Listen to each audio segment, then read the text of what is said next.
Hey guys, how's it going? Today's video is going to be the first guide in the Eidolon Hunter series.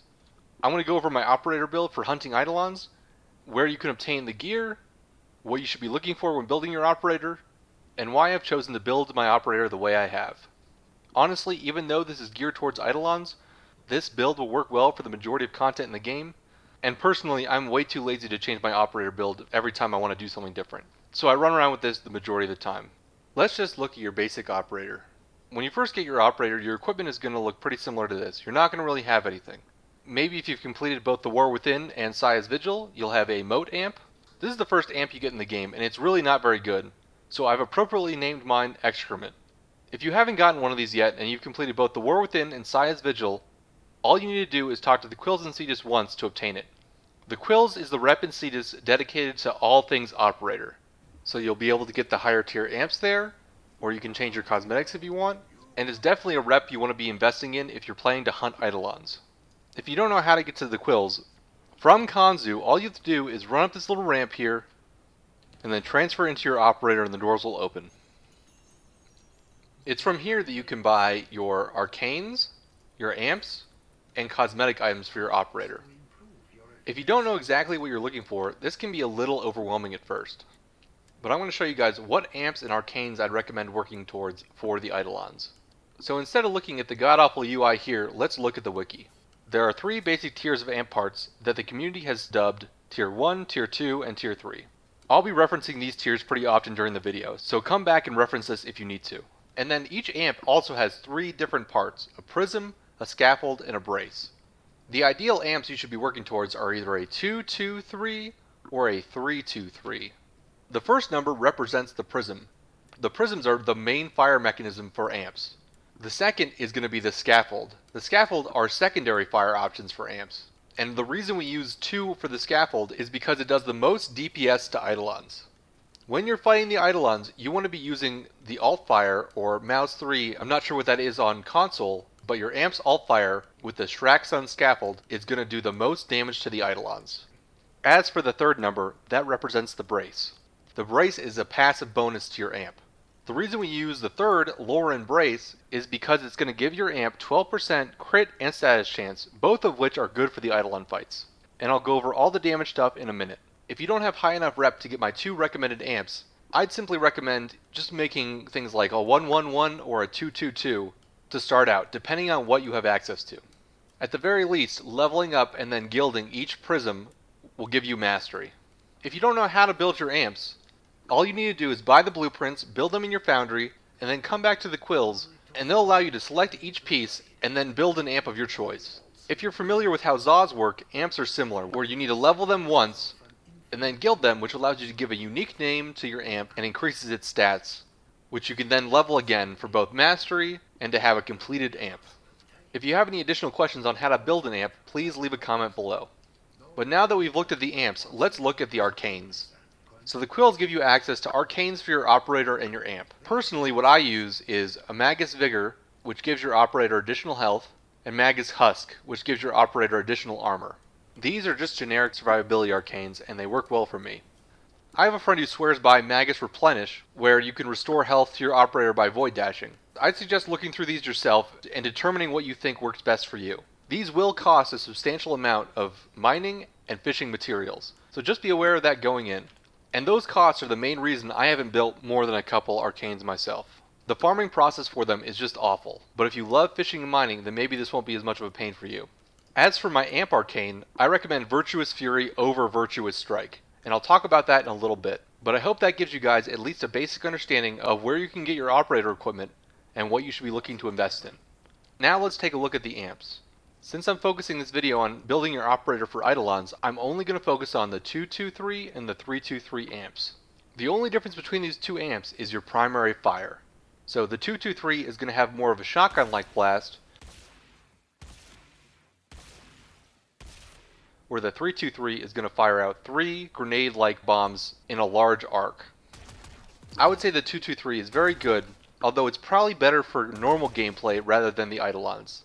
And that's simply because if you're going to be using something like Void Strike, you're only ever going to be using the secondary fire anyways. And the primary fire of the 3 prism is going to give you a larger range than the primary fire of the 2 prism, which not only has a smaller range, but it also has damage fall off. But now that we've talked about the 2 primary fires, let's look at the alt fire. This fire mode has 2 different elements. The initial projectile with a fairly short range, and then an explosion that occurs when that projectile either reaches its maximum range, or when it collides with an object. This fire mode not only is high damage, it also has high crit and status chance, as well as a guaranteed impact proc that makes the Virtuous Fury Arcane even better. It also synergizes very well with Madurai's Void Strike. It will not only enhance the primary, but it will also enhance the secondary explosion shot that the Distraction Scaffold does. It's because the alt fire works so well with Void Strike that makes this the best DPS against the Eidolons. The only real disadvantage to the Distraction Scaffold over either the Shwarak or the Grand Mu Prisms is that it has a short range and you can inflict self-damage, which can cause you to kill your operator occasionally. The self-damage from this can be exacerbated by Volt Shields, which I'll show here. The shot without the shield deals almost no damage. However, when I get the shield with the extra damage multiplier and the 50% electricity damage that it gives, it murders my operator. This can happen occasionally during the fights if you're too close to the Eidolon and you're hit by the explosion damage. But even if your operator dies, you're not going to lose your Void Strike stacks, so you can just transfer back in. The worst part about it is you have to sit through the dying animation for the operator. And even though we're only using the secondary fire, I'd still recommend running with the 3-2-3 for the Eidolons in most cases. And that's because if you get stuck at a distance, the 3 or the Grand Mu Prism is going to have a longer range and allow you to hit the Eidolon from a distance. Whereas you're going to want to be much closer with the 2, and if you're that close, you might as well just use the alt fire anyway. The Prisms also don't allow you to use Virtuous Fury to its full extent. Virtuous Fury is an arcane that whenever you get a status proc, you have a 20% chance to get 30% increased damage for 4 seconds. While using the alt fire, it has a guaranteed impact proc, meaning that you're going to have almost 100% uptime on your Virtuous Fury. Because even though it only has a 20% chance to proc, you're going to be hitting multiple times on the Eidolon, giving you a higher chance to proc it every time you fire. The reason I've chosen to use the Virtuous Fury Arcane over Virtuous Strike is because Virtuous Fury gives you basically guaranteed 30% extra damage on all subsequent shots. Whereas Virtuous Strike is harder to proc because it requires you to get a crit, and even then it only has a 20% chance to proc off of that crit, giving you 60% extra crit damage. And if you're getting a crit on an Eidolon, especially with Void Strike stacks, chances are you're probably going to be one-shotting the shields anyways, if you're playing in an organized group.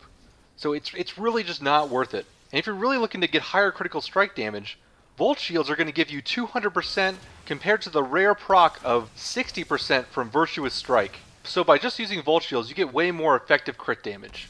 I hope my reasoning behind that makes sense, and if it doesn't, please leave a comment below and I'll do my best to answer your question.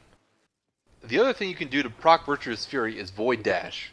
Now this will work with the regular Void Dash, but it's really best with the Madurai Void Dash with the Blazing Dash augment. And that's because Blazing Dash leaves behind a trail of fire that will continue to proc your Virtuous Fury Arcane. So you see, as the bombards sit in fire, the arcane buff continues to refresh. And as soon as the fire runs out, I lose the 30% extra damage as well. And then lastly, like I said, for my operator's defensive arcanes, I'm using Magus Vigor and Magus Husk. These 2 arcanes give my operator more health and more armor, especially paired with the 2 waybound passives that buff armor and health. Basilisk Scales and Enduring Tides, they're able to give my operator about 1000 health and 300 or so armor. If you don't have the waybounds unlocked, these arcanes are going to be less beneficial to you, so just know that before investing into them. The more you have, the more powerful you can be. Who knew?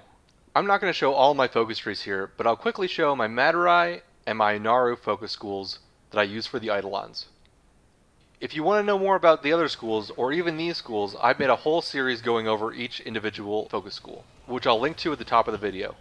But now that I've gone over how I built my operator, let's see how it works in real gameplay.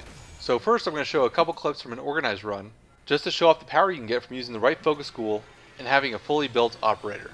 Here I'm playing as the Madurai school, meaning that I'm using Void Strike to take down the shields as fast as possible. As you can see, this is very effective in taking down shields. And because I'm playing Volt, I can put down shields for both me and my teammates that buff our crit damage by 200%. As recently as my last video, I assumed that stacking the shields was going to increase operator damage against the Eidolon shields. But after doing some testing for this video, I realized that it's only going to buff your operator's void damage with the crit multiplier, and not the extra lightning damage that the shields give you. If you're fighting normal enemies, this will increase your damage because electricity damage will affect them. However, the Eidolon shields can only be damaged by void damage, which is an operator unique damage class. And everything from your amps to your void dash is going to deal void damage to things. If you want to learn more about void damage, I'll leave a link in the description. But the basic concept here is that if your operator is shooting through at least one volt shield, you're doing maximum damage to the Eidolon, meaning that stacking shield is really only effective when killing a limb, or the Eidolon itself. I just wanted to make that clear, because I wasn't clear on it totally myself, and I definitely learned something making this video for you guys. But hopefully at this point you guys have gotten a pretty good idea of how powerful using the Shraxon Scaffold's Alt Fire with Void Strike and Unairu Wisp can be. Well, let's look at some footage I recorded with just me and my Volt on the plains. Here I'm using the Madurai school, but my main focus is simply just to show how much damage you can do with one Volt Shield and your Shraxon Scaffold. While it is nice to have a group, I realize not everybody's going to have people to play with, and running the public bounty can be pretty sketchy at best. But if you're using this build or something close to it with Void Strike, you're definitely going to be able to do at least a 2 cap every night cycle. And that's simply because it's going to take you less time to take the shields down. There are plenty of ways to deal damage to the Eidolon and the Synovas, but there are far less ways to deal damage to the Eidolon shields. And building your operator like this is definitely one of the best ways to do that. In terms of the survivability in the Eidolon fight, there's a lot of random bullshit. The best way to survive is to simply transfer into your operator state and crouch. Even with the arcanes that boost my life and my armor, I still die fairly easily to the Eidolons.